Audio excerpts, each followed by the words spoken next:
It's 20 to 10, ABC Radio Hobart, ABC Northern Tasmania. Sitting on the fridge somewhere or next to where you keep the keys or maybe on the mantle over the fire, you will have your ballot paper in Kingborough. And on that ballot paper will be 7 names. That's people running and asking for your vote as mayor in the upcoming mayoral elections. We want to give you a chance to hear the voices of all 7 candidates. So we're going to run through them over the next 20 minutes between now and news at 10 o'clock. Let's start through them. I'm not sure whether we've gone alphabetically or just through the luck of the draw.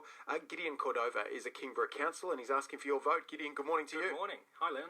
Why do you want to... You're on the council at the moment. That's right. You want to become mayor. Yeah, that's Why? right.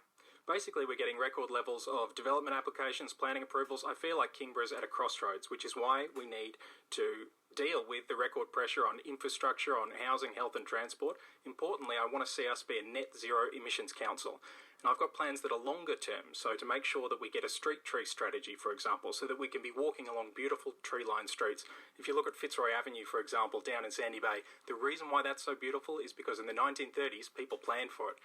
And now they have all of those environmental benefits, health and wellbeing benefits as well, from having beautiful tree-lined streets. How long have you been on council for? About 2 years now. And you're a Greens candidate on council? Yeah, that's right. And how would you approach the issues like, I don't know, let's pick something that might come up, like amalgamations in the weeks and months ahead? I think we need to make sure that as we develop and as we grow that we don't cut services. And I think there's been a real propensity towards an austerity bias.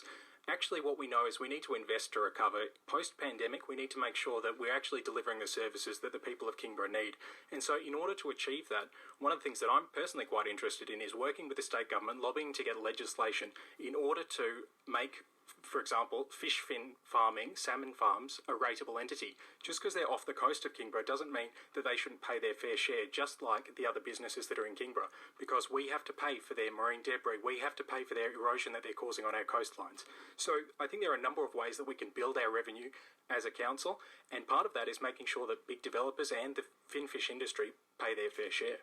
Appreciate you coming on this morning. Thank you for taking the time. That's Gideon Cordover. You heard his voice on council at the moment, been there for a couple of years and asking for your vote. One of the experienced councillors.